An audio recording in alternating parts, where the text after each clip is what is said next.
Fala, galerinha do YouTube, tudo bom com vocês? Está no ar a sexta edição do Piano Lábia. Dessa vez, aqui do meu lado está Deco, que é candidato a vereador em Taboão da Serra, e a gente vai debater de uma maneira bem abrangente, o máximo que a gente puder, a cultura LGBT. Deco, muito obrigado por aceitar o convite, seja muito bem-vindo. Obrigado, Matheus. Olá, gente, boa noite. Meu nome é Jefferson, aí, estudante de Relações Públicas.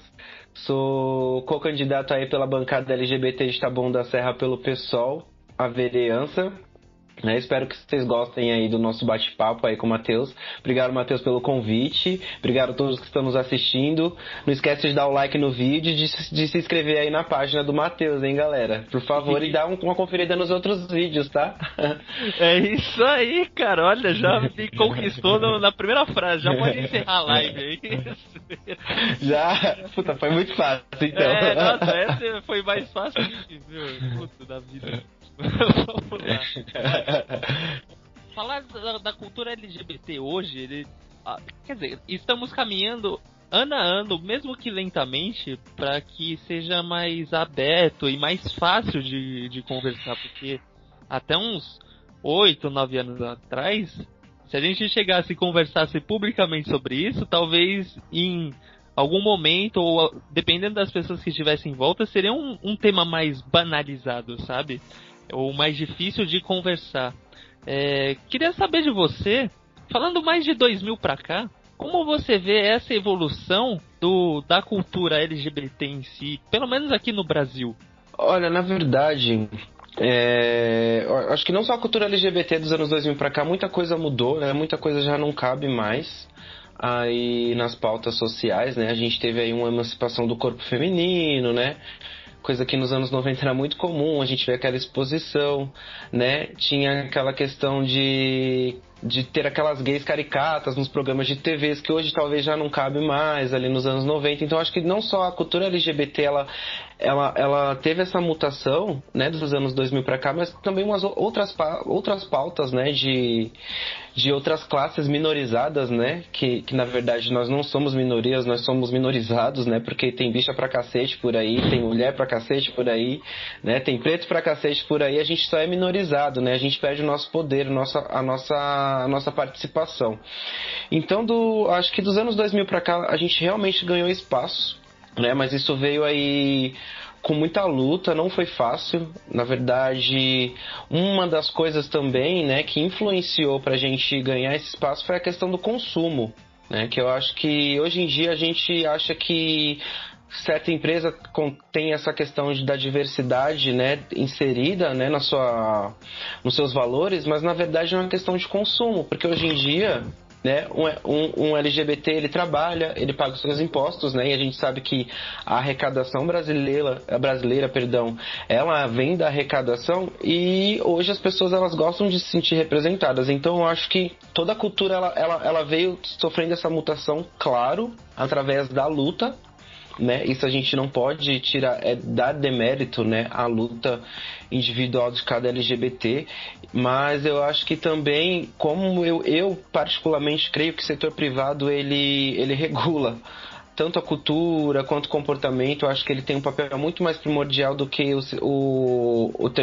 segundo setor, né? Que seria o setor público. Eu acho que a sociedade ainda não abraçou essa ideia, mas eu acho que tem muito a ver com consumo também, né? Hoje uma marca que insere a pauta LGBT dentro dos seus valores, ela tem, né? Ela é bem vista no mercado, né? Ela é mais consumista, né? A oportunidade é o talento. Se é por aí o caminho para a gente ganhar espaço e voz, né? Que a gente realmente adentre aí as casas, né, e os espaços, né, através desse meio, né, e através dessa visibilidade a gente leve realmente, né, a gente reivindique aquilo que a gente quer, né, que são os nossos direitos, que é a nossa integridade física, nossa integridade moral, né, e nossa participação na sociedade, né, porque a gente como LGBT, a gente pode tanto quanto como qualquer um outro, né? A nossa sexualidade, né? A nossa condição sexual, Eu digo que é uma condição porque eu fui condicionado a ser um homossexual, eu não optei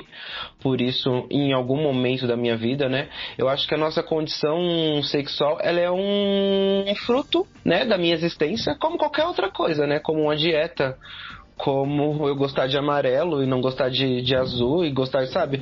Ela é um produto, então ela é só um dos aspectos, né, de um ser. Mas por que a gente levanta essa bandeira, né, de LGBT? Porque essa mesma condição sexual, né, que é algo natural, ela é desnaturalizada pela sociedade, né? Então, quando alguém fala, mas vocês querem ser uma super raça, né? Que vocês colocam em pauta, mas é porque essa mesma condição sexual que a gente coloca em pauta, né, pra gente mostrar que mesmo sendo LGBT a gente pode contribuir socialmente como qualquer outra pessoa, ela nos mata, né? Ela nos exclui, ela nos segrega, não ela, né, mas a sociedade faz com que isso exclua a gente dos espaços públicos aí, né? Mas eu acho que a questão dessa mudança, ela vem não só vem da luta, mas também dessa questão do consumismo. Por isso que eu acho que a nossa luta ela vai muito além do que parece. Eu acho que a gente tem que ir no problema raiz e se perguntar ali 5 vezes o porquê das coisas pra gente conseguir saber exatamente qual é a narrativa do cenário aí e o porquê que as coisas vêm mudado de 10 anos pra cá. Na verdade, de 20, olha eu já, né? Nem parece. Não, né? Querendo envelhecer. Não querendo envelhecer. Porque hoje em dia a gente fala, 20 anos atrás não é mais anos 80, é 2000, né? Pô, os anos passaram voando. É até triste falar 20 isso. 20 anos atrás eu tava escutando Evanescence aí, ó, com a boca toda preta, sabe? Tipo... tava lançando o Charlie Brown, mano. Malhação, tava tocando Charlie Brown na abertura. Tinha o cabeção. Cara, né? Então... Agora... É meio triste. É meio triste e ao mesmo tempo... confortante, eu não sei usar outro termo, que o mundo vive, mano, do dinheiro, né? E a partir do momento que o mercado, ou o capitalismo, ou sei lá, o comunismo em si, não pode chamar da política que quiser, chega e abre os olhos e fala, olha, os gays dão dinheiro. Aí o cenário muda um pouquinho, né? Porque você tem... Todo mundo via a TV nos anos 90... Ela criou uma raiz cultural muito forte. Nos anos 90, quem não se lembra da programação, dos pagodes, do samba, das letras de música? Meu, era tudo muito gritante. Eu acho que era uma coisa de, tipo, vamos se soltar, vamos extravasar, e foi do jeito que foi. Sendo machista ou não, foi do jeito que foi. E aí, a partir dos anos 2000, vai chegando um outro meio de comunicação, que é a internet. E o que a internet faz que a TV não faz? Dá voz a literalmente todo mundo, sabe? Então, a partir do momento que a gente passa a ver não o que querem que mostrem pra gente, mas o que a gente realmente quer ver, o que o mercado faz? Nossa, mas com todo respeito a todos os gays, assim, né? Tem muito mais gay no sigilo do que se imagina. O que vamos fazer? Vamos se soltar, sei lá, e vai se criando um outro tipo de conteúdo, um outro tipo de comunicação, de vendas, de produtos que aos poucos vai se desmaterializando aquela cultura engessada dos anos 90 pra virar o que tá virando hoje, sabe? Mas não foi um processo fácil. Eu acredito que as primeiras pessoas que se soltaram, assim, tipo, saíram do armário entre, sei lá, 2004 e 2008, com certeza podem ter sido apedrejadas, né? Não foi um início talvez muito fácil. Bom, eu não sou perito no assunto, mas eu posso falar por mim. Eu já sofri muito preconceito, né? Tipo, eu tenho uma experiência de vida que eu acho que eu sou o não gay mais gay do mundo, assim, tipo, se parar pra contar a minha história de vida. Por quê? Eu moro num condomínio que tem, sei lá, umas 20 pessoas que tem, em média, a minha idade, sabe?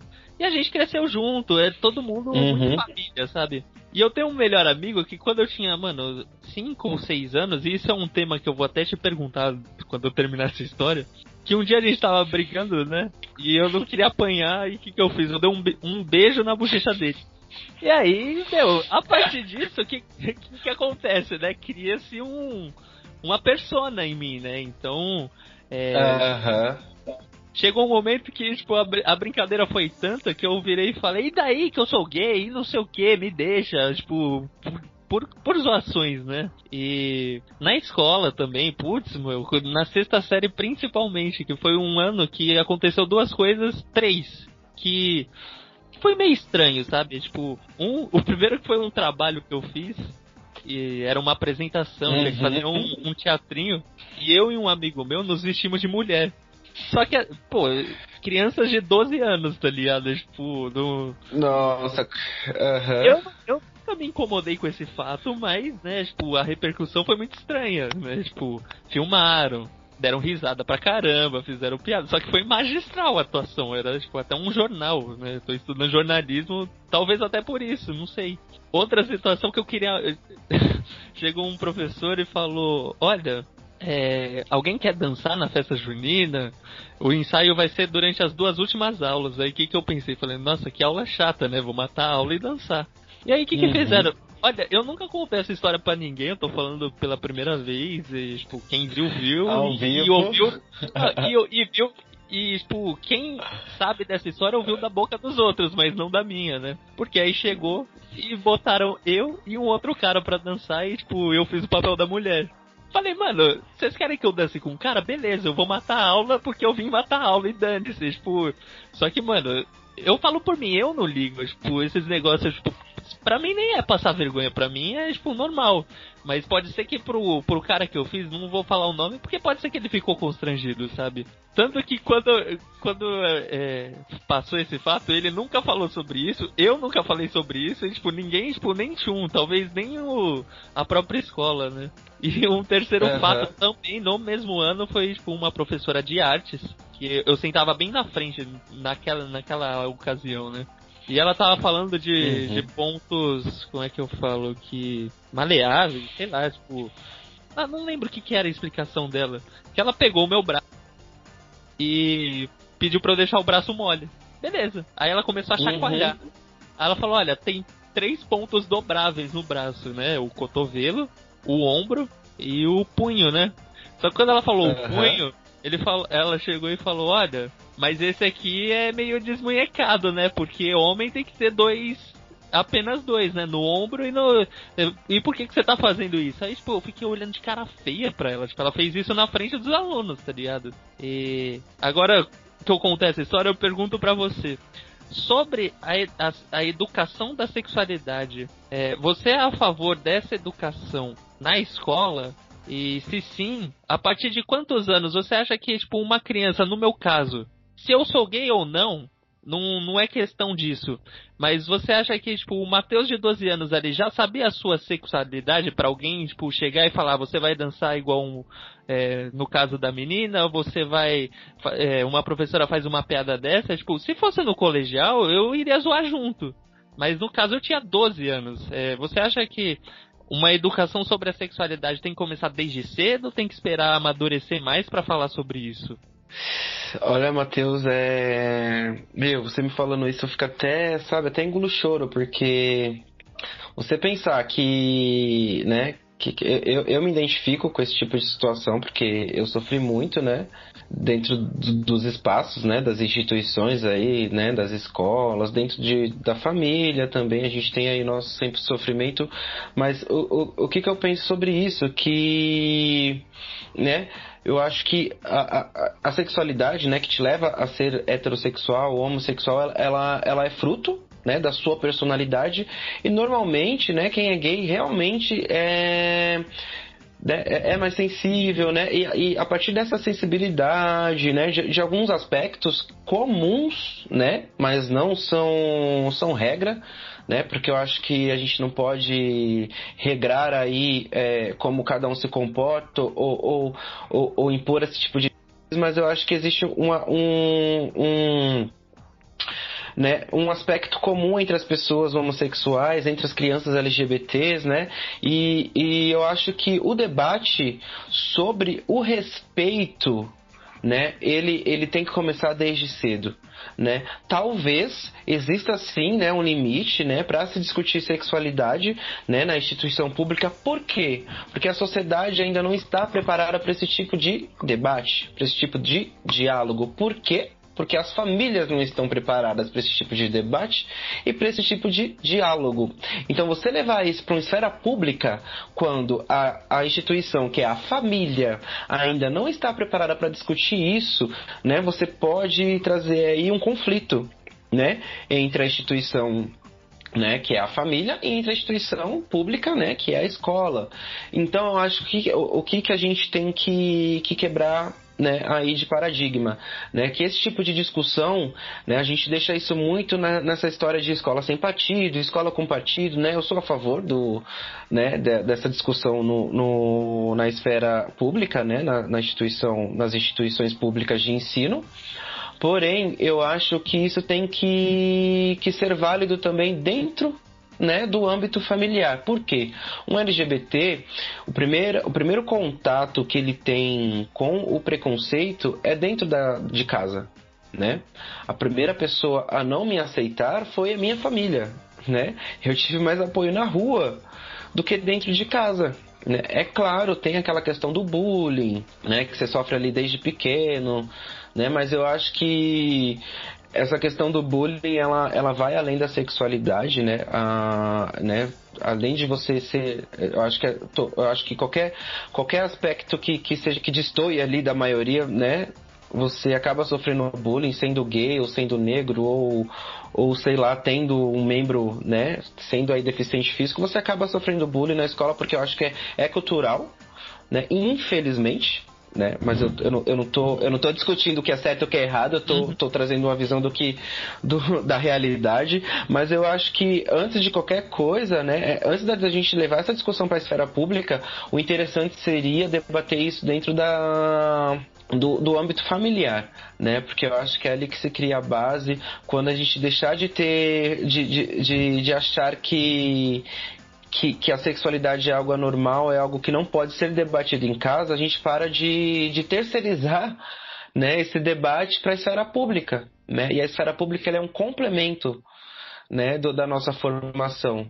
Porque eu, né, apesar de vir de uma família, né, que meus pais são separados, eu acredito muito, né, na família, né, não na família tradicional brasileira, mas eu acho que família, assim, sabe, eu venho de uma família muito unida, né, a maioria são mulheres, né, todas os meus líderes familiares, eles são mulheres, né, porque os homens ou separaram ou faleceram, enfim, né, é um grupo de tias. Mas assim, nós somos muito unidos, cara. Tipo, minha família é demais, eu amo minha família, e graças a Deus, né, entre os preconceitos que eu sofri, a dificuldade da absorção, né, pela alguns membros familiares, eu tive também na contramão pessoas que aceitaram de forma muito natural, né? E então eu acredito que isso também me ajudou a me assumir, porque o pessoal pergunta muito, quando foi que você se assumiu? Eu nunca me assumi, né? Eu fui tratando isso com a maior naturalidade, e a sociedade e minha família que lute para aceitar. Se não aceitar, o problema é deles, sabe? O problema não tá deles. em você, né, o problema. Sabe? Mas é assim, mas eu sou um entre milhares que se coloca dessa forma, né? Que se sente assim na pele, porque como eu disse, tem essa questão da falta, né, de tratar com naturalidade a sexualidade dentro dos âmbitos familiares, mas eu sou sim a favor de levar isso para a esfera pública, até porque culturalmente a gente coloca muita força na formação escolar, né? A gente coloca, a sociedade, ela espera muito da formação escolar, e a gente é muito aderente a todas as informações que a escola, né, que os professores, que as instituições de ensino elas passam. Então, eu acho que o debate sobre sexualidade tem que ser levado para a esfera pública, sim, e ser debatido com naturalidade, com cautela, tá? E com cautela, e analisar o cenário externo, né? Não achar que a escola ela é um universo diferente, né? A gente estava falando antes da live aqui, gente, sobre o mundo ser pequeno, né? Então eu acho que a escola, eu acho que é isso, é quebrar esse paradigma e entender que o âmbito escolar ele faz parte de um todo, né? E ele não é o mais o primordial, mas tem uma importância ímpar na formação da sociedade, né? Então eu acho que é interessante levar esse debate para as instituições de ensino, sim. Eu sou super de acordo. A família, eu acredito que é a primeira base de formação da nossa personalidade, sabe? Tipo, do nosso caráter, dos nossos valores, né? É inevitável a gente imitar os nossos pais, né? Às vezes a gente tem algum pai ou mãe que a gente não fala, quando eu crescer eu nunca vou querer ser quando você. Aí passa 10 anos falando, nossa, eu me tornei exatamente a pessoa, tá ligado? Tipo, não só sendo gay, mas em vários outros exemplos, né? Tipo, muitos outros exemplos, né? Mas a escola, ela tem um papel muito fundamental, não só, tipo, na questão de te preparar para o vestibular, que é um conceito erradíssimo que eu acho. A escola tem que preparar para a vida, né? Por que você vai passar 13 anos numa instituição para te prepararem para um mês de provas, se a vida continua 20, 30, 50 anos depois, né? Dependendo da pessoa, né? E debater um tema como esse, seja de sexualidade, o que você falou, a palavra que você usou é melhor ainda, o respeito, né? Então, sim, você vai olhar, por exemplo, escolas, tem muita escola muito boa, né? Nível 5 estrelas em São Paulo, falando da particular, por exemplo, que são escolas católicas. Então tem um papel muito importante, por exemplo, do Papa anunciar que é a favor do casamento homoafetivo atualmente, né? Ah, mas é muito... Tá falando isso só em 2020? Tá, mas tá falando. E, tipo, isso pode mudar pequenas coisas como uma escola católica, por exemplo. Falar, se o Papa falou, então a gente pode respeitar, né? Agora... É difícil falar disso porque a família, sim, o pai e a mãe podem chegar e falar, não quero falar sobre isso com meus filhos, aí vai chegar e o filho faz um desenho de 2 garotos de mãos dadas. Aí vai chegar, vai esculachar professor, vai processar a escola, vai falar, olha o que vocês estão ensinando pro meu filho, né? É igual quando começou os primeiros casais gays em novelas da Globo, né, que... Foi muito, muito massacrado. Aquilo foi surreal. E aí você olha a cena que passou na Globo e fala, por que vocês estão reclamando disso? Não é nada demais, né? Falando de mídia, né? Outro exemplo legal tem um desenho da Nickelodeon que tem pais gays, né? Chama The Lounge House. Que é um menino que mora com 10 irmãs, né? E o melhor amigo dele é negro e é filho de 2 homens. Então, já tem uma representatividade, mesmo que pouca, mas já é muito fundamental, assim, né, na mídia. E eu acho que, assim, dos 15 anos, o colegial é um assunto muito fundamental, porque independente se o pai ou a mãe é contra, a criança já tá formada, né, tipo, de adolescência e pré-adolescência. Ali já tem uma cabeça muito mais ampla, muito mais madura para lidar com situações e para ver pontos de vista diferentes. Agora, do Fundamental 2 e 1 é um pouquinho mais difícil. Eu acho que, dadas as devidas proporções de idade, deve sim ser levado em consideração e tocar no assunto, em tocar no tema, em debater. Às vezes, não necessariamente uma disciplina, mas promover uma palestra ou uma conversa com os alunos, né? E eu dei o exemplo de escolas particulares claro, a gente sabe que escola de rede municipal, a realidade é muito diferente, né? Então, tem alunos de menores condições financeiras, né? E isso acarreta também num despreparo familiar, no sentido de... não é... Isso não tô sendo preconceituoso nem nada, mas aí o filho, sei lá, não é planejado para nascer. Né? Isso aí tem muitos exemplos, né? Ou é de mãe solteira e a mãe, tipo, trabalha o dia todo, nem liga pro filho. E é difícil, a criança já cresce com um trauma emocional. Falar de rede municipal é muito difícil e é pouco falado ainda. E levar essa discussão pra rede pública também eu acho que é fundamental, mesmo que seja do jeito que o ensino público é levado. Tipo, eu finge que tem aula que a gente finge que assiste, né? Porque muita gente não liga, não estuda e passa de ano. Mas quem quer saber do assunto tá lá, tá disponível, né? Então é difícil, é difícil tocar nesse assunto. É o que eu penso. Não sei se você captou o que eu quis dizer, se ficou claro, né? Sim, não, ficou super claro, mas é porque assim, né? A gente sabe, né, que existe uma força muito grande aí e de alguns movimentos mais conservadores aí, tanto na política, né, na política, né, fomentando aí algumas políticas públicas, né. A gente sabe que existe força dessas mesmas instituições aí nas mídias, né, na TV, no rádio, por isso que a gente teve aí uma mudança de comportamento cultural, né, dos anos 90 para cá. Algumas dessas instituições, neopentecostais, eles tomaram força nesses meios de comunicação, né, e aí veio a internet, que a gente falou daquela questão mais nichada, de dar voz a outros públicos, né. Mas eu acho que a gente por essa falsa moralidade, né, apresentada pela sociedade, né, esse tipo de discussão ela é vetada em qualquer nível. Quando eu digo que a gente deve levar esse tipo de debate para a escola, né, eu não vou chegar lá falando sobre cirurgia de resignação sexual tipo na primeira série, gente. Não, né? Eu trabalho numa empresa, né, eu venho do ramo de educação, né, do setor privado, né, mas a gente tem uma pequena noção aí do desenvolvimento cognitivo infantil. O que acontece? Quando a gente vai discutir esse tipo de coisa lá com os novinhos do Fundamental 1, a gente não vai chegar falando de resignação sexual, a gente não vai estar explicando as bandeiras, as cores do arco-íris e os 59 tipos de gêneros catalogados aí na OMS. Não!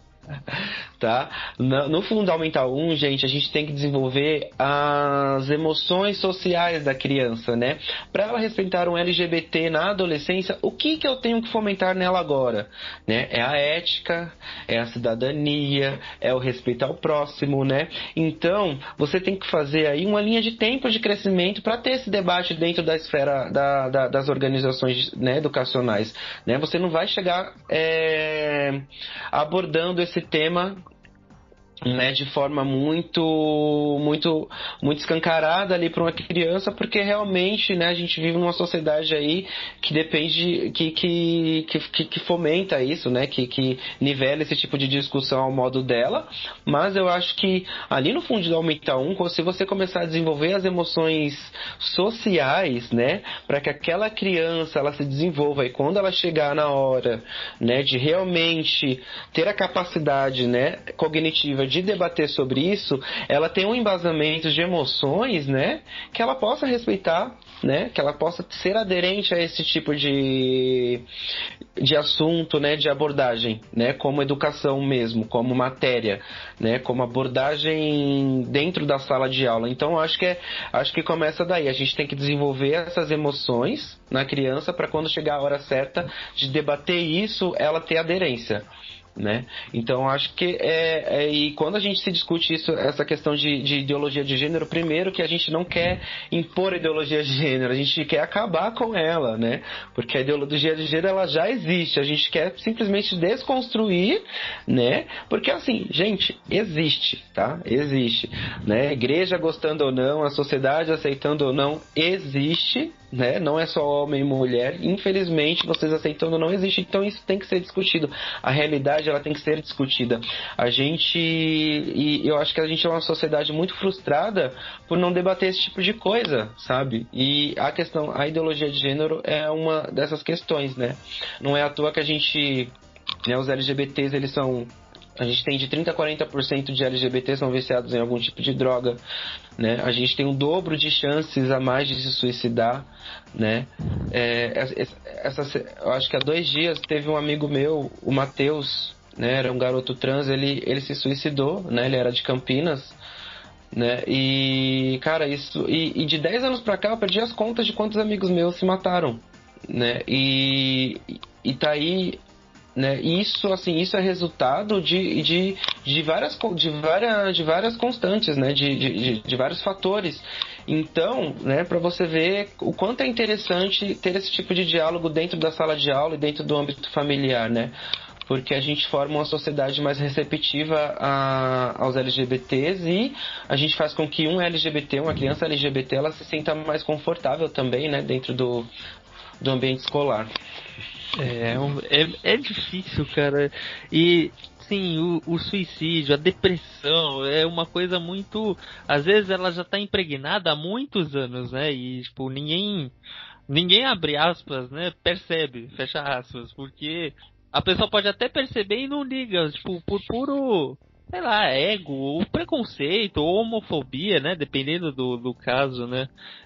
Tem pais Uhum. que quando o filho começa a parecer algo que ele não quer que ele seja, né? No caso gay, vira a cara, finge que ele não existe. Ou, pô, dependendo de um grau mais extremo, pode bater, né? Dar uma bronca, humilhar, né? Então, deve-se não Expulsar de só casa, matar, expulsar né? de casa. Então, além dele, se já é para colocar na escola uma possível educação dessa, também, tipo, convida os pais, fala, olha, né, promove uma Sim. educação também na família, no âmbito familiar, né, tipo, de um contexto geral. E falando um pouquinho assim já jogando pro assunto político, né, eu queria saber uma coisa que, pô, é uma pergunta muito idiota, mas não custa eu saber a sua opinião, né? Um governo que que tá tendo ainda, né? Figuras como Bolsonaro e Trump. A partir do momento que eles foram eleitos ou tomaram voz, isso afeta o dia a dia pessoal, tipo, de você, por exemplo, ou afeta tipo o psicológico de pessoas ao seu redor, tipo, para ser mais machista, mais duro ou tipo mais preconceituoso, uma figura de um governo, tipo, afeta o comportamento social para você? Olha, com certeza, sabe? Com certeza você deu exemplo aí do Papa, né? Que deu aquela declaração, né? De que o casamento homoafetivo ele é aceitável. E, né, você mesmo colocou que isso pode influenciar aí algumas instituições católicas e a mesma coisa uma figura pública e política, né? A gente viu aí, né, um crescimento do movimento de direita extrema, né? Não só aqui no Brasil, mas na América Latina, né? Isso foi fomentado por alguns empresários aí do setor privado e tal, né? Que financia esse tipo de campanha tal, que promove esse tipo de política, né? Aí em alguns países. Mas quando se tem, né, uma pessoa pública que respalda a sua atitude de babaca, né? Vou ser bem claro, de babaca, cara, você se sente corajoso. As pessoas, elas tomam coragem, né? E quando eu digo coragem, coragem de ser babaca, porque quando alguém exerce essa atitude homofóbica, preconceituosa, ela só está reprimindo no outro aquilo que ela tem nela, né? Aquilo que ela não aceita, né? Isso é fato. Existe estudos em Harvard que já inseriram anéis penianos mesmo em vários homens, né? Fizeram uma pesquisa prévia, né? Os que tiveram respostas mais homofóbicas e mais machistas, né? Quando eram colocado um filme erótico, né, gay, eles tinham maior ereção, né? Então a gente via aí que é tipo, e isso foi numa escala grande, né? Não foi uma amostragem, foi um teste aí bem antigo. Então a gente vê que assim as pessoas elas reprimem no outro aquilo que ela não aceita nela. E quando você tem uma figura pública que respalda isso, né? Que tem isso respaldado e que reafirma isso por diversas e diversas e diversas vezes, né? Então as pessoas elas se sentem corajosas, isso é como se fosse uma chama interna, né? E com certeza isso afeta individualmente cada um. Eu realmente fico muito triste quando eu vejo, sei lá, o meu presidente, cara, porque, né, infelizmente eu não votei nele, né, mas, né, ele é o presidente do meu país, ele será cobrado como? Falando que se tomar um guaraná, um refrigerante rosa, ele vai virar gay, tipo, meu, porra, cara, olha quem está no poder, olha, né? Então, assim, gente, isso é um retrocesso extremamente significativo. A gente teve aí essa mudança cultural que a gente citou aí dos anos 2000 até agora. E, cara, de 2015 pra cá, né? Eu até postei, se alguém entrar no meu Facebook e ver, eu postei há 2 dias atrás, cara, eu perdi as contas de 2015 pra cá, quantos amigos meus se mataram, cara, sabe? E foi bem quando começou essa onda mais direita, mais conservadora, né, onde as igrejas começaram a participar mais, né, dos meios de comunicação, das decisões sociais e política e tal. Então, com certeza isso afeta assim, individualmente, né, os meus amigos LGBTs e a mim também, né? Eu também já desenvolvi vários problemas aí de ansiedade e tal. Acho que, né, muita gente aí, né, não só os gays e LGBTs, mas muita gente desenvolveu. Mas a gente ainda tem o plus, né, de ter que lidar com a homofobia. Né? Além de tudo que a gente tem que lidar, né, que aquele cidadãozinho heteronormativo ele enfrenta, né, que não é fácil, tá? A cobrança social ela é forte em cima de todo mundo, né? Mas a gente ainda tem o plus de lidar com a homofobia, com a transfobia, com a LGBTfobia. Né? Então, com certeza, quando uma política pública, quando uma pessoa pública, né, assume esse tipo de narrativa, né, isso afeta individualmente a nossa vida, sim, e isso traz mudanças de comportamento e problemas graves aí, né, podendo levar aí até o suicídio, como eu citei aí alguns exemplos e tal, e com certeza você deve conhecer alguém, casos extremos. Eu conheço gente que cometeu suicídio, na verdade, de homofobia, tipo, quer dizer, em questão de LGBT, eu realmente não conheço, que não... eu vou te dar um exemplo, o nome do meu canal é Criando Lábia. Aí, quando eu falo o nome pras pessoas, eu costumo falar, não, é por meu público criar a lábia do assunto que tá debatendo, né? No caso LGBT aqui. Balela, porque eu sou muito tímido, então eu tô criando lábia pra mim mesmo e dando uma aula no fundo pra todo mundo. Então, tipo... Sim. No caso, eu te dei o exemplo da sexta série, que foi um negócio bem estranho, né? Tinha muitos professores que já me chamaram de gay, já fizeram piadas, né, no caso. Mas eu nunca levei a sério. O que eu faço? Eu dava risada, eu chamava muita gente de viado, apontava. Tem vários amigos que eu chegava e falava, sua bicha, e, tipo, mas não no sentido... É que hoje, em 2020 é difícil falar disso, né? É até legal conversar com você sobre isso. Porque não é mais uma piada, não é mais uma brincadeira, né? O quanto, tipo, sei lá, tipo, numa sala de aula, seja na faculdade, seja na idade que for, tá ligado? Se eu chego, por exemplo, e aponto o dedo pra um cara que, não sei, eu tenho uma voz mais fina, ou que é um cara mais tímido, ou, sei lá, só por mim mesmo eu chego e falo, você parece uma bicha. O quanto isso, tipo, pode ferir alguém e afetar o psicológico. Você já se sentiu ofendido, assim, tipo, alguém xingando, tipo, nem que nem era você, mas, tipo, você meio que tomou as dores porque foi uma coisa bem pesada? Com certeza, claro. Mas eu acho que quando eu era mais novo não me doía tanto, porque quando era no outro, não me doía. Porque eu não me aceitava. Na verdade, eu não. Hoje em dia as pessoas se assumem muito mais cedo, né? Ou se aceitam muito mais cedo. Né, apesar de ter sido um processo fácil para mim, mas foi mais demorado. Hoje eu vejo os jovens, né, os adolescentes se assumindo mais cedo, se descobrindo mais cedo. Mas quando só me doía quando era para mim, até certo ponto.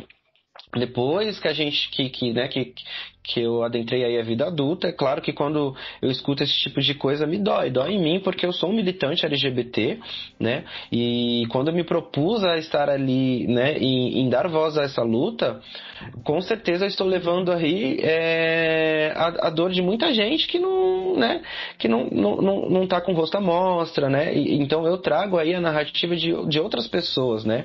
Eu estou representando aí meus amigos, né? Eu estou representando aí os outros LGBTs que já passaram pela minha vida ou que vão passar, né? Ou aqueles que nunca vão passar. Então esse tipo de coisa me dói, né? E eu acho que esse é o combustível da luta. quando algo errado dói em você, né? Porque eu acho que a dor, ela é o que move a pessoa que quer militar, que quer discutir aquilo. E Matheus, o que você está fazendo no seu canal é extremamente válido e é isso que eu espero de todos os espaços, porque, como eu disse, né, a discussão sobre as condições sexuais, sobre assuntos dos LGBTs, a cultura LGBT, ela é um papo para todos, né, para todos, para todas, para todos, não só para o meio LGBT. Um outro gay sabe, um outro LGBT sabe que eu não posso chamar qualquer um de bichinha de forma pejorativa, apesar que, né, existe a questão cultural de bicha poder chamar outro de bicho e tal. Sim. Mas enfim, na periferia todo mundo se chama de viado, né? Tanto que meus amigos héteros chamam um outro de viado, mas na hora de me chamar de viado, eles, tipo, desculpa aí, tipo, mas, mano, não é? Porque eu sou viado. Mas tem essa questão então me dói muito, né? E depende muito da narrativa, né? Mas me dói, né? Eu tomo as dores, sim, e eu vejo hoje em dia que também existe a outra questão, né? A gente tem aí uma manobra, né, dos meios de comunicação, que eu acho que o que fomenta a cultura é os meios de comunicação, o que molda a cultura é os meios de comunicação. Você como estudante de jornalismo, eu acho que se a gente vai, né, nós como estudantes de comunicação, a gente vai ver isso durante o nosso curso inteiro, né, de como a cultura ela molda, né? E eu acho que assim, existe uma manobra de polarizar as pessoas, sabe, de colocar vítima contra vítima. Eu vejo tanto post de LGBTs mais novos que eu, assim, tal viadinho, é normal eu não gostar de gay, eu querendo ser viado, sabe? Memes, eu no meio das bichas, sabe? Tipo, um cara feia. Cara, eu acho isso um absurdo, velho. Eu acho isso um absurdo. Eu falo, tudo bem que essas pessoas, elas estão se construindo, enquanto eu aqui com os meus 30 anos, com carinha de 14, já me desconstruí, né? Já sei, né, o que eu devo falar e o que eu não devo falar. Mas eu acho isso um absurdo, porque na minha época não tinha isso, cara. Tipo, dificilmente você via um LGBT falando que não gostava de andar com LGBT. Muito pelo contrário, cara. A gente saía de bando, porque a gente sabia que a violência estava ali, a gente apanhava, sabe? No começo dos anos 2000, pra gente frequentar espaços públicos, ou era todo mundo junto ou não era ninguém, porque a gente ia parar em delegacia. Era muito fácil a gente parar em delegacia, sabe? Só porque a gente era gay. Mas por quê? Só por falar do jeito que você fala? Sim, eu lembro que assim, né, a gente anda... eu tinha um grupo eu tenho um grupo de amigos héteros, né? Eu gosto muito de rock, né? Eu tenho muito amigo hétero, apesar de ser um LGBT, eu sempre andei no meio hétero e tal, nunca tive problema. Talvez seja porque, né, eu não seja tão afeminado contra alguns outros amigos meus, né? Que sofrem mais do que eu, socialmente falando, com certeza.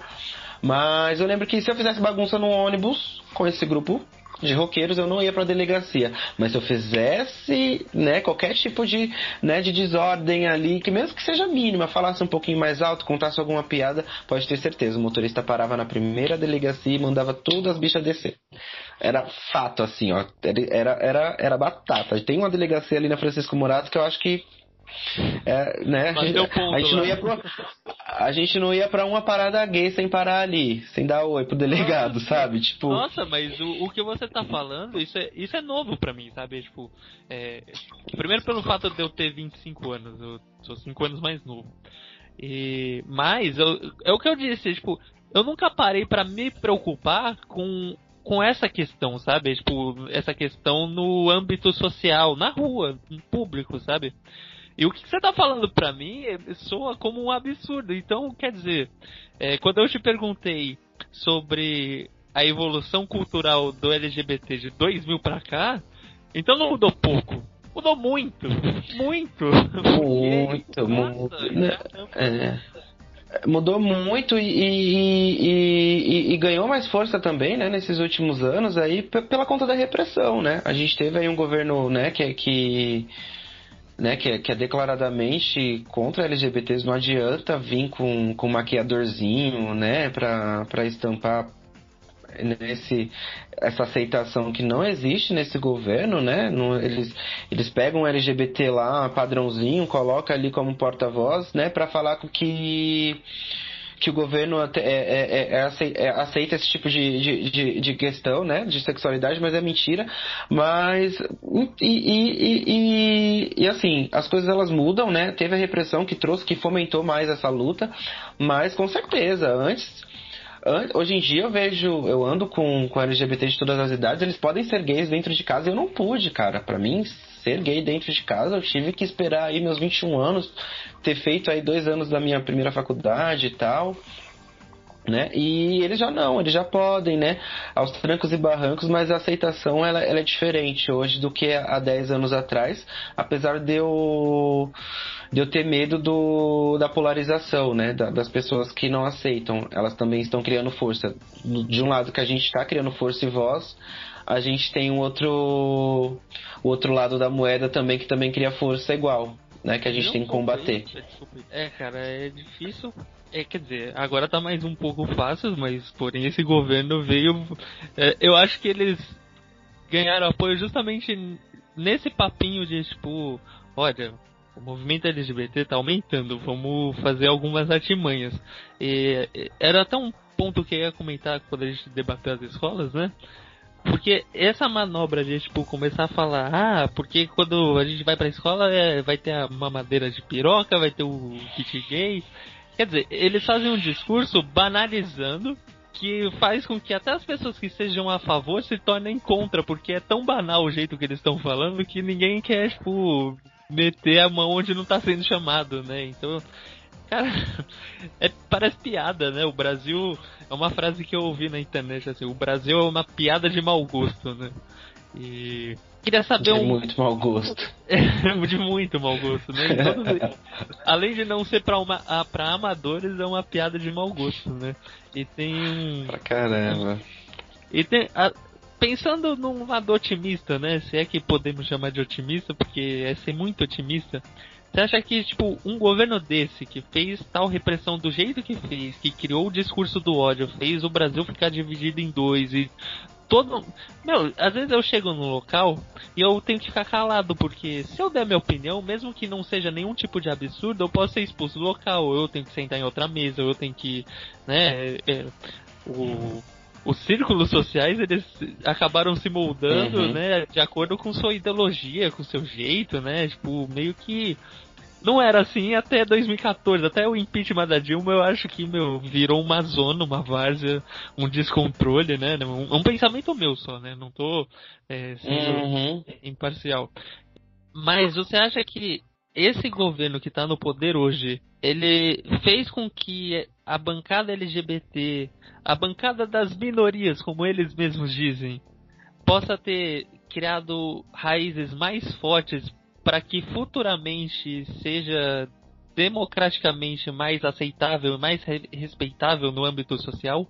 Olha, sim, eu digo isso individualmente, como indivíduo, né? Eu já militei aí, né, durante alguns anos da minha vida, né? Alguns anos mais ativamente, outros não, mas eu me partidaria, né? Entrei para um partido, né? Tornei essa luta partidária, né? Depois dessa onda fascista que nós tivemos aí no Brasil, mas é porque a gente se viu acuado, né, cara? E a gente tá lá crescendo, né? Com a parada gay imensa, a maior do mundo. Aí vem um governo tentando acuar. Mano, você coloca um bicho, né, que já é ferido, né? A gente já tem muita ferida, a gente é um bicho ardido, né? Parece que a gente toma um sol de 40 graus aí durante alguns tempos, sabe quando você fica ardido? Aí você vem, cara, e prende, né, prende essas pessoas, né, tentar acuar esse tipo de movimento, esse tipo de atitude, né, que na verdade não é um movimento, não é uma atitude, é simplesmente pessoas vivendo, as pessoas querem viver as suas vidas, cara, e existe um governo com a narrativa que impede isso, com certeza isso vai fomentar revolta, né, não revolta, mas revoluções, eu acho que, e evoluções também, né. E eu não agradeço em nada esse governo, mas ele abriu meus olhos e viu que fala, opa, existe uma organização política de certo grupo que quer me acuar, que quer, né, me segregar, que quer me calar. Então, o que aconteceu, na verdade, né? Isso acordou, porque a luta, né, as nossas lutas, elas devem virar políticas públicas. Não adianta eu como militante, não fazer que isso vire lei, né, que isso seja colocado no papel. A gente tem aí uma movimentação política forte, né, da bancada evangélica. A gente tem uma movimentação forte aí dos agropecuários e traz uma presença forte aí no Senado e no Planalto e tal, né, desses setores, né, para defender essas pautas. Então, o que eu acho? Eu acho que as pessoas acordaram e falaram, peraí, né, se existe uma bancada da base, existe uma bancada da Bíblia, por que não uma bancada LGBT, por que não uma bancada popular, por que não uma bancada de mulheres, por que não, né? Então, assim, eu acho que isso, né, despertou em poucas pessoas, né, essa vontade de fazer essa organização política que é necessária para transformar a luta, né, a militância em política pública, né, que isso vire lei, né, que a gente seja respaldado por leis, né, assim como esses grupos adversos a nós, né, também são respaldados, eles são respaldados por lei, né, então eu acho que foi isso despertou uma vontade de movimentação política, que eu acho que né, nós somos seres políticos, né, e através da política que a gente fomenta certo tipo de diretrizes que nos garante direito, né? É através não só da militância, não só do grito, não só da presença física, mas a gente tem que ocupar os espaços, né? Então, e o espaço político ele é muito importante. Então acho que é isso que a ação da fascista trouxe aí nas pessoas. Interessante. Agora, até falando da política, você é candidato a vereador. Qual o seu número pra falar aí pro pessoal, né? Que eu também não sei. Gente, eu sou candidato, tá? Mas é em Taboão da Serra, tá? Uma cidade aqui vizinha a São Paulo, né? Meu número é 50123. Super fácil, né? Na verdade, eu não estou saindo sozinho, eu estou saindo com a Alice Teodoro, que ela é uma grande amiga minha. Ela é transexual. E com Paulo Maia dos Anjos, que também é gay, negro e periférico. Então a gente está saindo numa bancada aí, tá? Você vai votar em um, vai aparecer o meu rostinho, mas a gente vai dividir o mandato, dividir a cadeira, dividir o salário, dividir as responsabilidades. Eu acho que essa questão de mandato coletivo aí é muito, muito bacana. Se um dia você quiser fazer uma live sobre, né? Estou aí à disposição. Você é super bem-vindo para voltar sempre. Mas esse é meu número, eu tô vindo pelo pessoal, então é isso, gente, vote com consciência aí, não vote em branco, não deixe de votar, né? Não deixa ninguém escolher por você o seu futuro aí, galera. Voto é algo muito importante. Você sabe que essa pandemia tornou a vida muito mais online, né? Então, a gente tava falando da faculdade, né? Que ironicamente a gente estuda na mesma faculdade e conhece uma pessoa totalmente distinta, né? Tipo, nossa, essas coisas são... por isso que a gente tava falando que o mundo é uma bola, né? Mas... O que um vereador, né, no papel LGBT pode fazer numa bancada, né? Caso você seja eleito, o que pode ser feito para melhorar a situação política, social, né, do povo que você representa? E, aproveitando o gancho que você falou que o pessoal que é do seu partido também, né?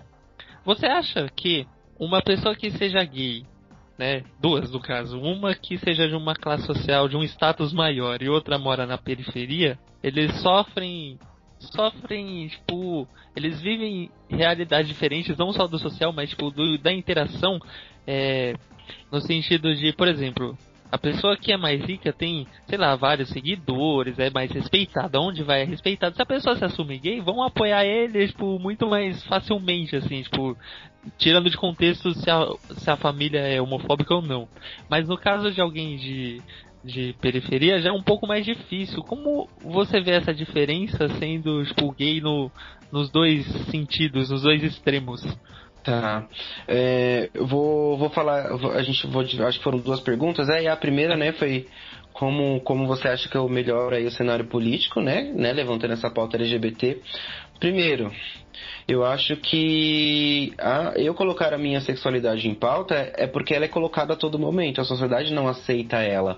Então, eu me apresento como gay né? E como candidato, não porque chegar lá eu vou defender só gays ou fazer uma política só para gays. É claro, a gente precisa disso. Mas eu quero provar que eu como gay, eu como homossexual, eu consigo ser melhor, né? Do que qualquer outro, ou concorrer do que com qualquer outro. Eu como um vereador LGBT, eu posso exercer um serviço público tão bom quanto um hétero, entendeu? É por isso que a minha sexualidade ela será imposta em todos os espaços que eu for, para me mostrar que eu sou capaz de fazer tudo aquilo que um hétero faz, né? Claro que chegar lá eu vou fomentar leis que protejam e respaldem a comunidade LGBT, porque a gente precisa disso, a gente nós somos uma classe vulnerável socialmente falando, a gente está em vulnerabilidade social por conta da LGBTfobia, enfim. Mas por que eu levanto isso, essa questão, né? Eu levanto essa bandeira porque é uma questão, quando eu digo que é uma questão de representatividade, né? Vamos supor se que eu vá numa loja de brinquedos e eu vejo uma boneca loira e uma boneca preta. Qual boneca é melhor? Nenhuma. As duas têm o mesmo material, as duas elas estão ali para exercer o mesmo papel, que é, né, entreter a criança. Mas a diferença é que a boneca negra, ela representa a criança negra, né? É uma questão de representatividade, é uma questão de trilhar um caminho que outros podem trilhar. Porque o que eu quero é que um LGBT, se ele quiser ser vereador, ele vai ser vereador. Se ele quiser ser engenheiro, ele vai ser engenheiro. Se ele quiser ser médico, ele pode ser médico. A gente tem que... Por que eu coloco a minha sexualidade em pauta onde eu vá, né? Tanto no meu ambiente de trabalho, porque onde eu chegar, eu quero levar ela comigo para me mostrar para outros LGBTs que eles podem levar a sua sexualidade onde quer que eles vão, né? Que eles não precisam esconder isso, né? Que eles vão ser aceitos tendo aquele caráter entre vários, né? Dele ser gay, antes de ser lésbico ou trans, ele tem outros caráteres, ele tem outros aspectos. Ele é um cidadão, ele é um filho de alguém, ou ele é um pai de alguém, ou ele é um irmão de alguém. Então, é por isso que eu pauto tanto a sexualidade, né? E é por isso que eu levantei isso na minha candidatura, porque eu quero provar que eu, como gay, eu consigo ser candidato e ser vereador tanto quanto qualquer um outro, né? Eu quero ocupar um espaço para que outros também possam, né? Que eles não se sintam acuados, né? Pra gente parar de ser marginalizado. Eu acho que o LGBT ele é muito marginalizado, né? O pessoal pensa que a gente só transa e usa droga e vai pra boate. Não é isso, né? A gente não é só isso. Então é por isso que eu pauto isso na minha candidatura, tá? Mas eu vou exercer uma política para todos. E a segunda pergunta, né? Eu acho que eu me perdi aí. Você fez duas perguntas, a segunda ficou. É que eu achei que era uma coisa similar de assunto e ficou muito difícil. A questão da periferia. Isso, a questão da periferia. Cara, eu nunca vou responder pra você como é que você é uma bicha rica, porque eu não sei. É tanto boleto na minha vida que eu acho que eu nunca vou ser uma bicha rica, tá ligado? Mas... Então, não, eu sou uma bicha da periferia, cara. Tipo, eu moro na periferia. Taboão da Serra é periferia. A gente fala que... Né, a gente fala assim, eu vou lá no Taboão, mas é o centro da cidade aqui, tipo, 8 quilômetros, eu vou andando. Eu moro colado a Taboão, então eu conheço.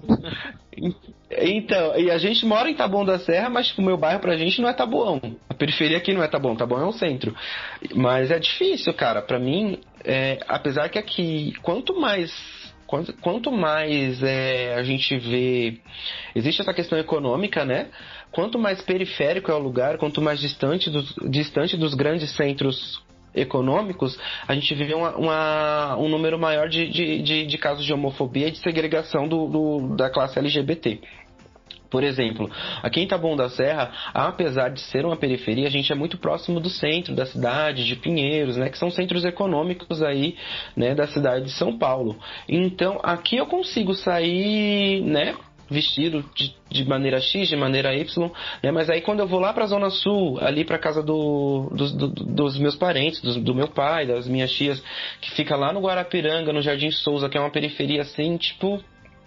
bem distante do grande centro, né? Tipo, bem mais distante de um centro comercial do que aqui.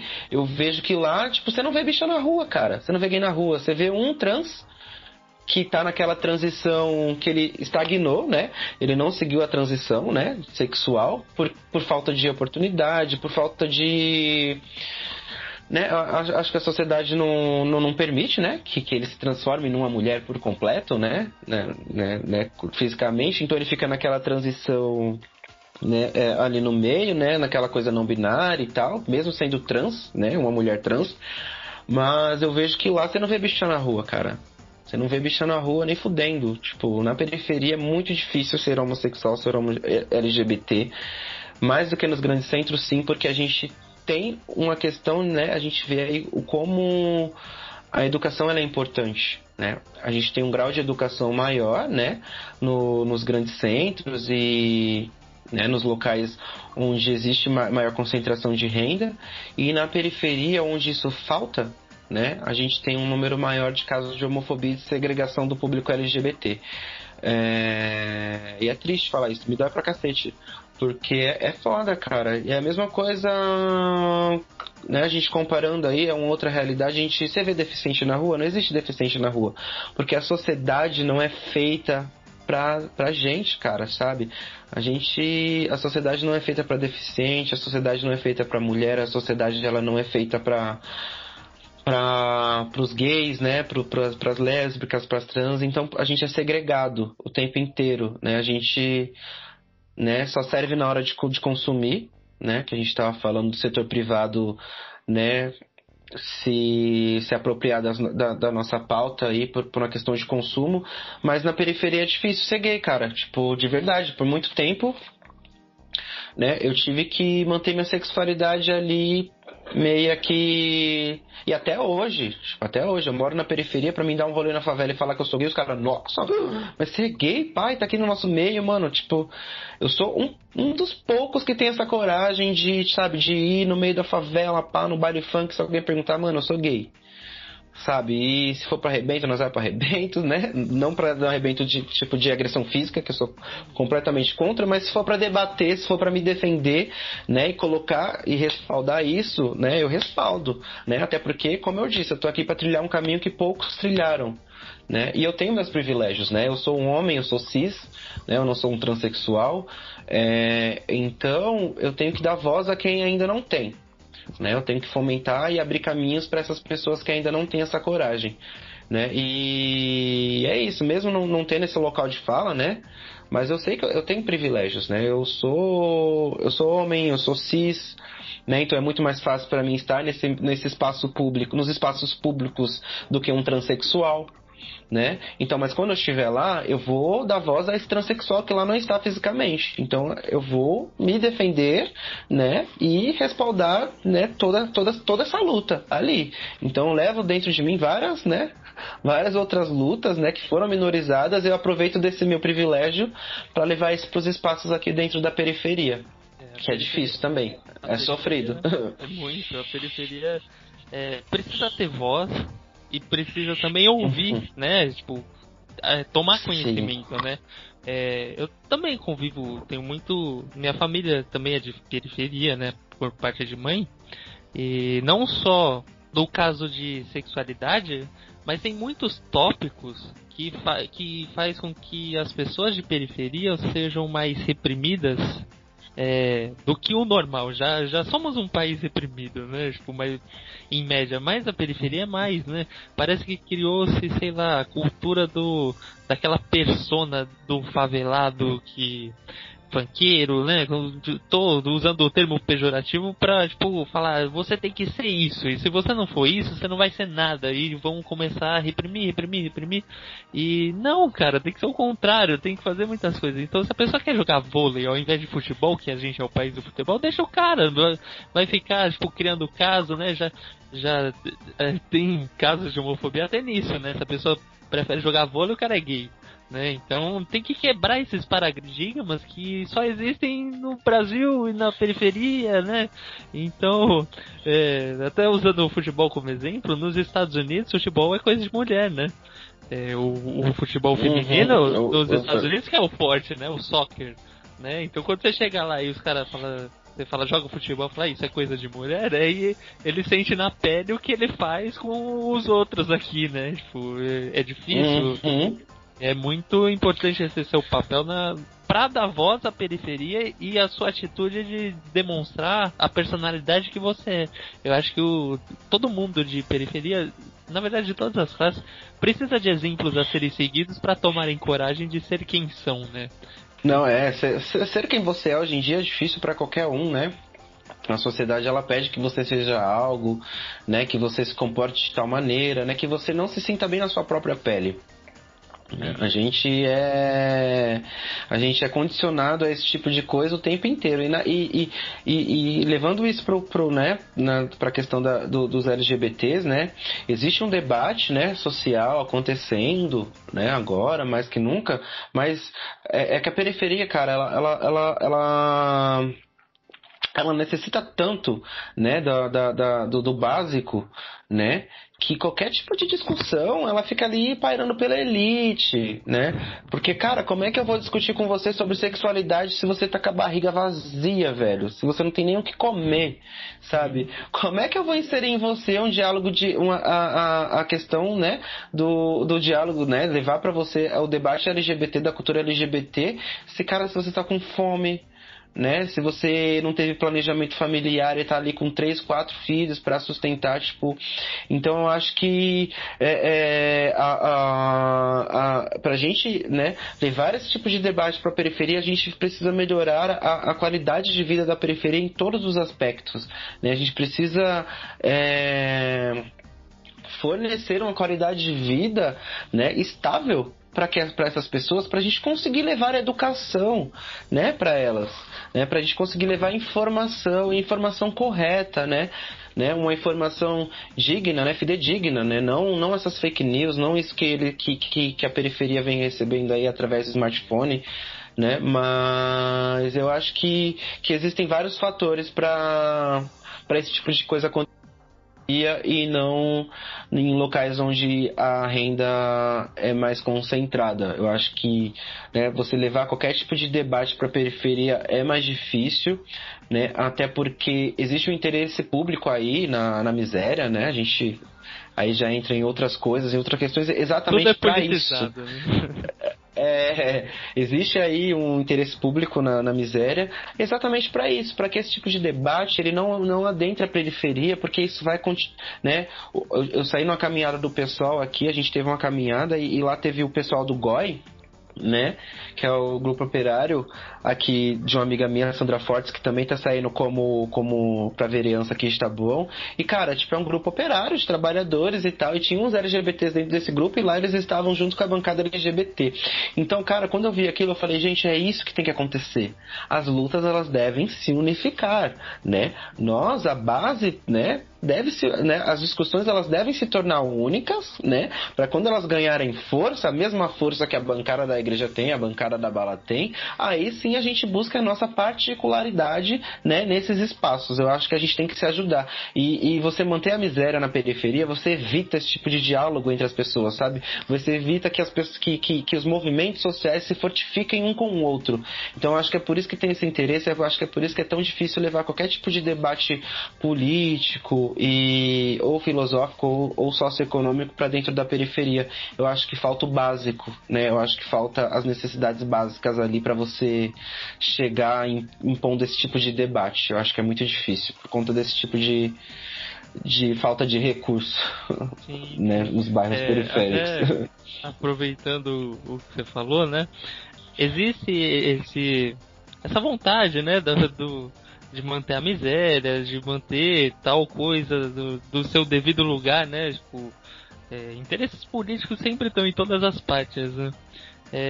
E na pauta LGBT não é diferente, né? Olha, de uns anos pra cá a gente já tá debatendo há bastante tempo aqui, né? Já. Que tá melhorando a cada ano. Mas, ao mesmo tempo, você acha que empresas, propagandas ou marketing ou pessoas mesmo, né, seja pública ou pessoa mesmo, pessoal assim, elas fazem um discurso pró, né, o LGBT, e até usando uma empresa, por exemplo, né, cria, sei lá, toda uma coisinha bonitinha, um cenário, né, de que aqui todo mundo é tratado com respeito, e aí chega, tipo, já na entrevista mesmo, já não é a mesma coisa, né? Você acha que existem muitas máscaras de pessoas que estão apoiando a bancada LGBT e na prática, os caras tá cagando pra isso? Várias. A gente tem aí muitas empresas, cara, tipo, tem inúmeras, eu não posso citar porque, né, eu tô estudando em relações públicas, eu não sei até...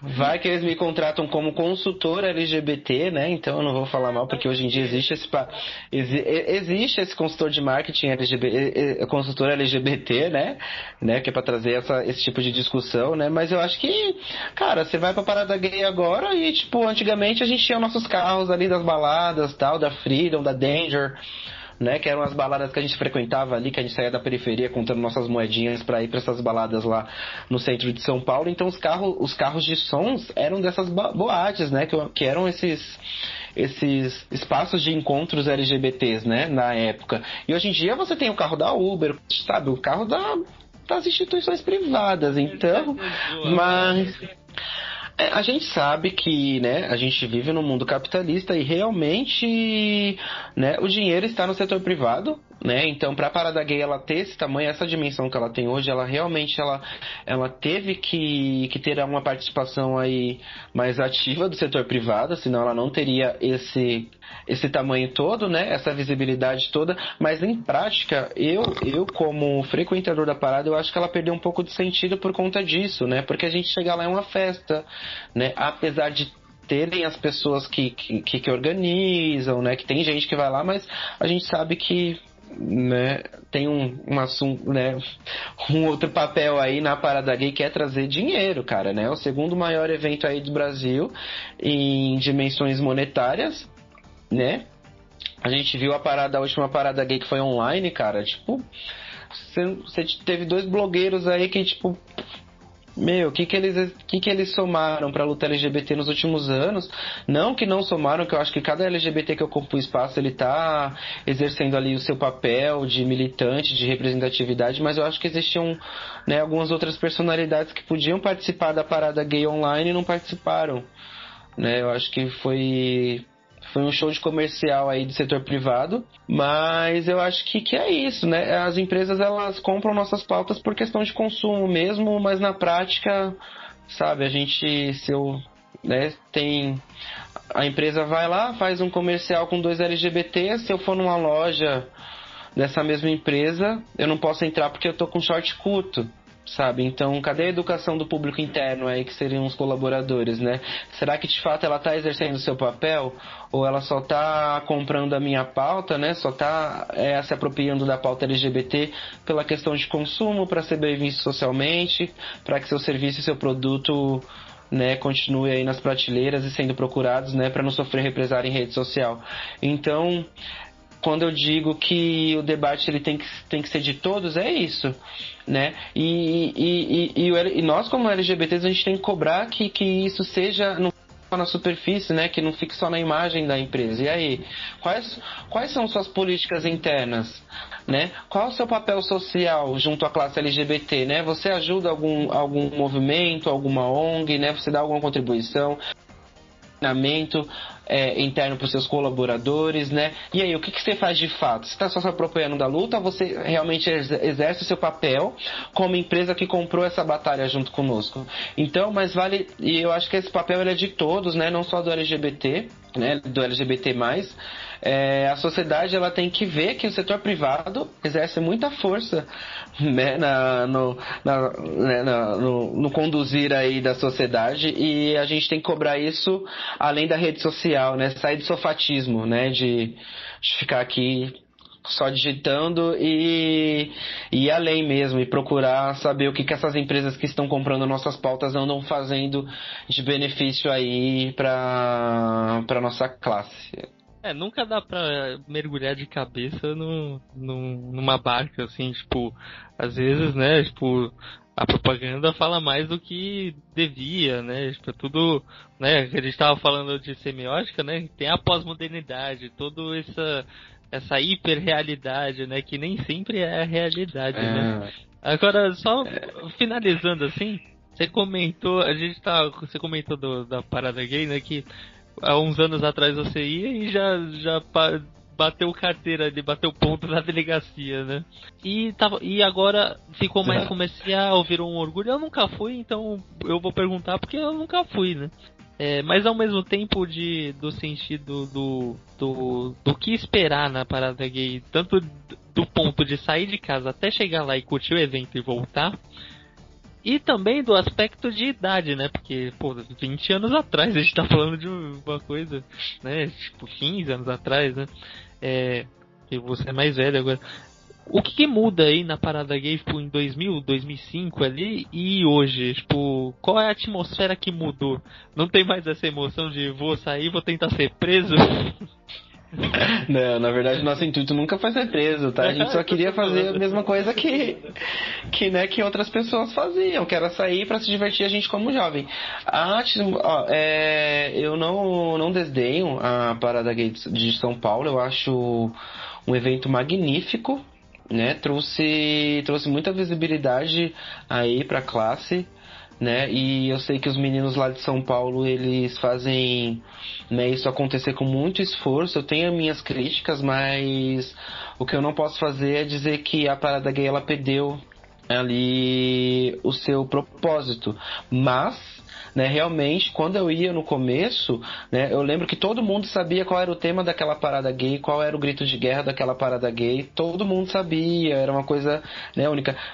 E eu sei que, assim, como esse movimento ele se expandiu, como a parada gay ela cresceu, é muito mais difícil eu sair inserindo na cabeça de cada um ali que, o grito de guerra da parada gay é isso.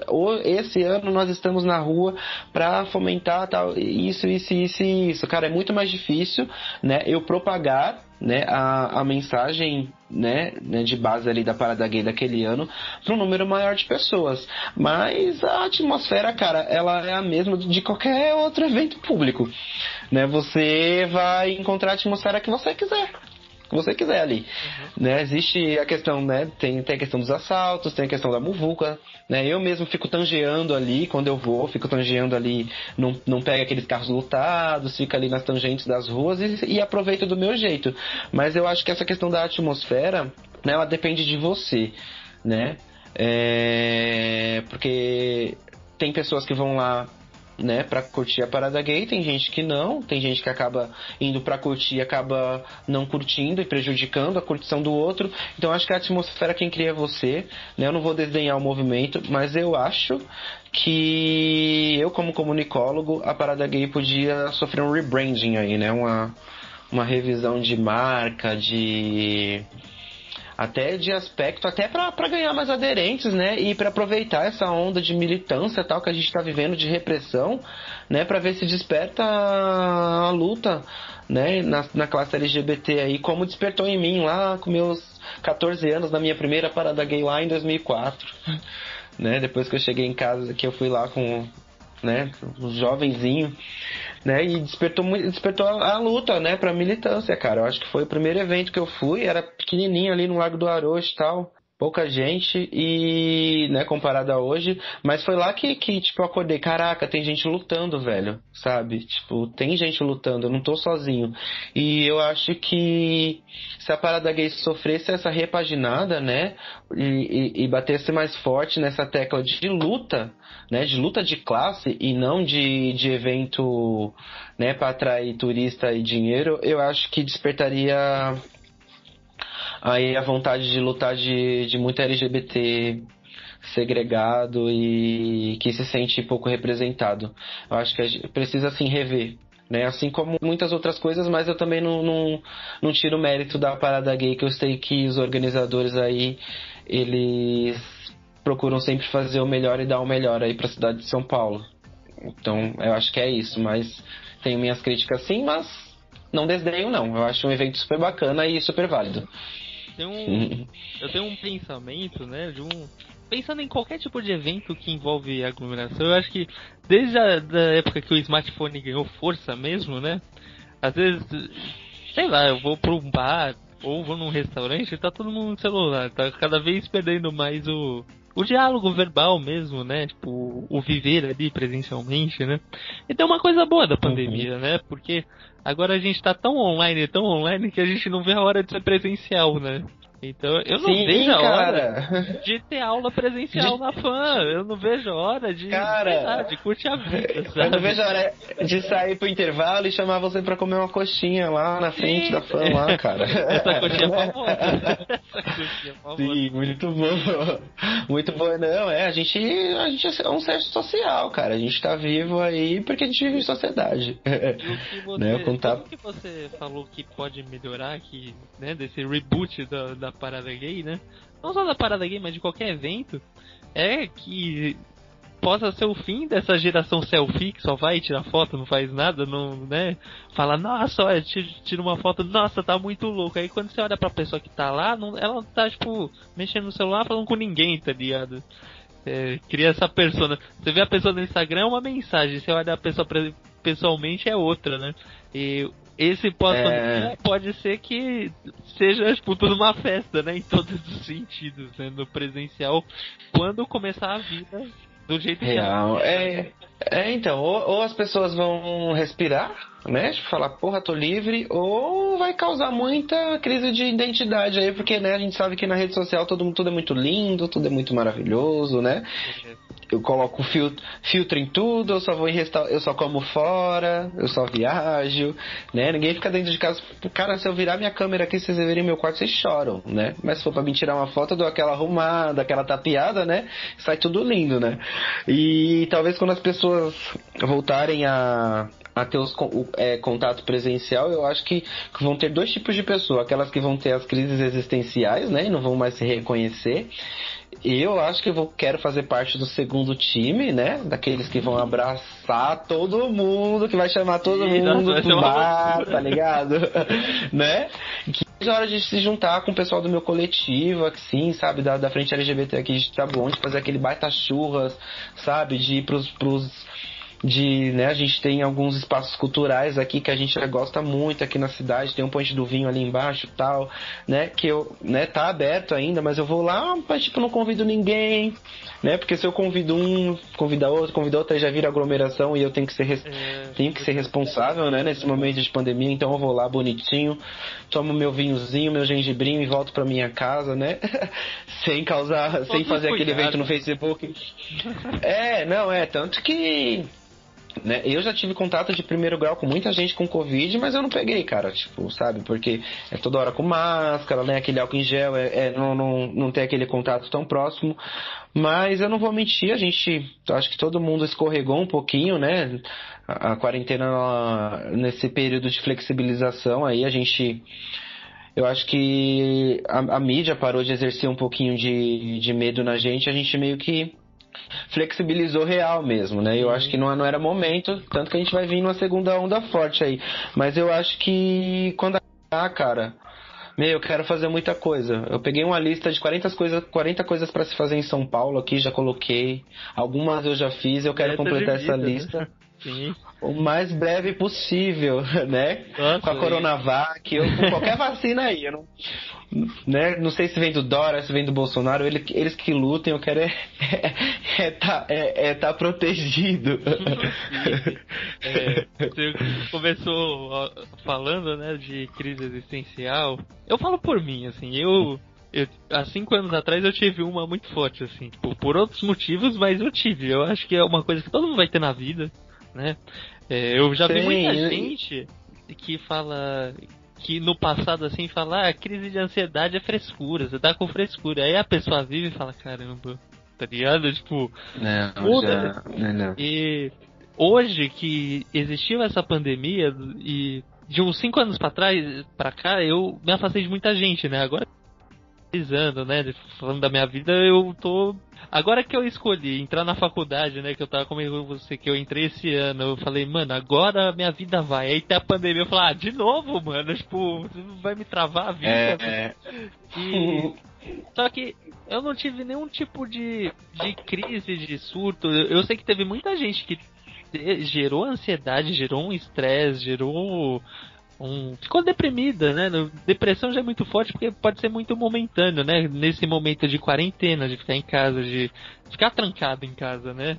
Tanto é verdade que agora que voltamos o comércio, eu vejo muita gente sem máscara, tá todo mundo nem aí, tipo, todo mundo quer viver a vida achando que tá normal e não tá, sabe? Mas ao mesmo tempo eu vejo que teve muita gente que ficou mais sensível, né? Eu dou um exemplo que aconteceu comigo semana passada mesmo, né?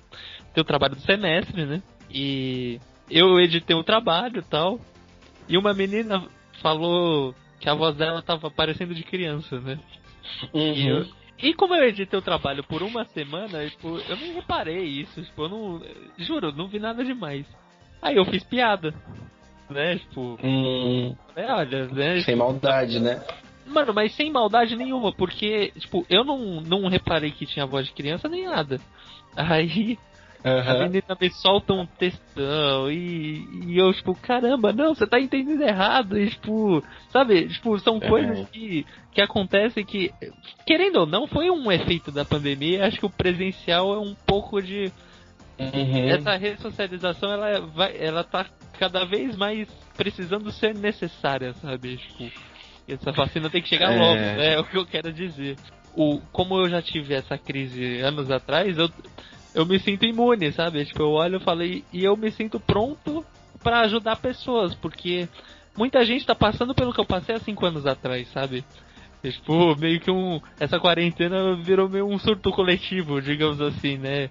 E a gente ainda tem um presidente que cutuca na ferida, então tá todo mundo nervoso, né? Essa é real, né? Eu acho que é uma questão cultural, né? Eu acho que as pessoas elas carregam uma bagagem consigo, né? Cada um tem a sua bagagem e cada um tem a sua cultura individual e isso, né, é falta de convivência, né? Porque os grupos convivendo junto, cria-se uma, né, a sua cultura, né, se integra com a minha, né, faz aquela convergência de culturas, né, de costumes, e aquilo se torna uma cultura nova, né? E talvez o que aconteceu aí com você é que você não tem um entrosamento diário com a pessoa, né? Só ali pelo digital, né? E acabou rolando esse desentendimento, né? Que acontece muito, né? Que a falta de convivência traz, né? O desentendimento.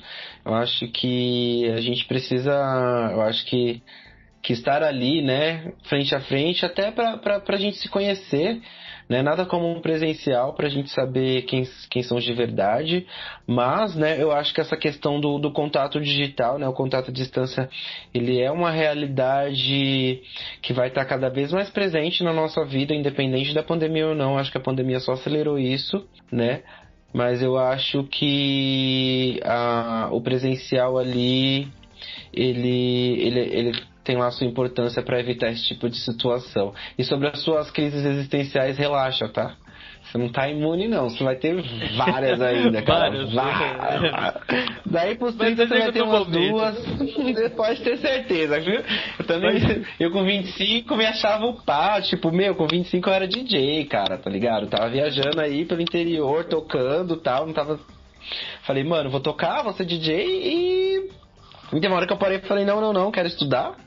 Vou voltar a estudar, vou voltar pro setor privado, que eu gosto do setor privado, né? Apesar de militar bastante aí no terceiro setor, né? De estar concorrendo a um cargo ao setor público, que eu também gosto. Na verdade, eu gosto de tudo que eu me proponho a fazer. Mas, tipo, minha vida mudou totalmente, né? Voltei a ser universitário, voltei a trabalhar, então, né? Antes eu vivia viajando, ia pra Campinas, voltava, né, ia pra casa dos meus amigos, ia pra praia e tal, né, vivia nessa loucura aí. Hoje em dia não. Hoje foi uma fase necessária, mas eu acho que a crise existencial ela vem. O importante de uma crise, né, é que depois de tanta crise você acaba transformando as suas crises em risco, né? A diferença de risco e crise, né, é que a crise você não prevê, né? Aí você tem que fazer a gestão daquela crise, mas o risco é quando você sabe o que vai acontecer. Então, ó, estou transformando as suas próximas crises em risco. Pode deixar que elas vão vir, tá? Lá pros 27, pros 30. Pode ter certeza que vai ter umas duas aí até os 30, Matheus. Olha, Deco, eu vou encerrar esse papo triste porque você me deu um choque de realidade, né? Eu acho que todo mundo tem crise, né? Mas, Deco, obrigado pelo papo. Foi Imagina, obrigado muito construtivo. Expandiu minha cabeça. Agora que eu vou parar a gravação, eu vou parar pra pensar em coisas que você falou que eu nunca pensei antes, né? E Uhum. imagino que, meu, muita gente. Cara, o meu público. O meu canal é pequeno, assim, tem tipo entre 40 e 50 visualizações. Deus queira Uhum. que funcione, né? Mas são poucas pessoas que são gays que é o meu público que tá vendo, sabe? Então vai ter muita Aham. gente que vai, tipo, ouvir e falar, caramba, né? Tipo, não é nenhum bicho de sete cabeças, né? Então, cara, você agregou Não. muito, você criou lábia pra muita gente aí e você sempre será muito bem-vindo pra qualquer tipo de tema possível aqui. Claro, claro, muito obrigado. Mas eu que agradeço pelo espaço.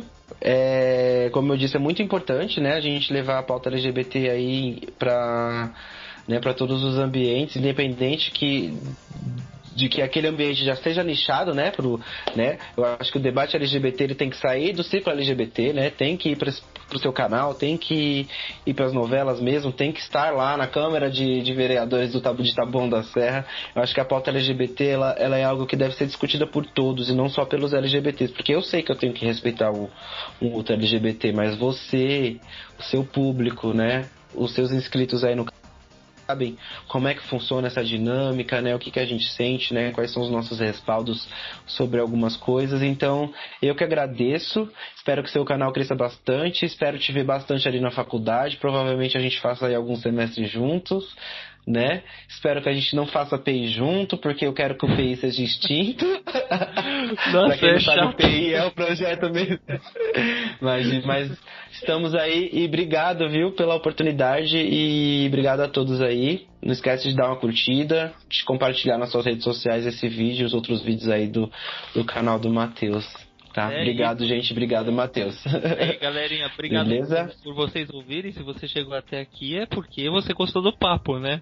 E se você tiver algum tema ou alguém que queira conversar ou queira ver eu falando sobre alguma coisa que você queira ouvir, deixa aí nos comentários, deixa seu like, se inscreva no canal, porque aqui o papo sempre é bom e todos os convidados são gente boa. É isso, galera. Valeu, falou!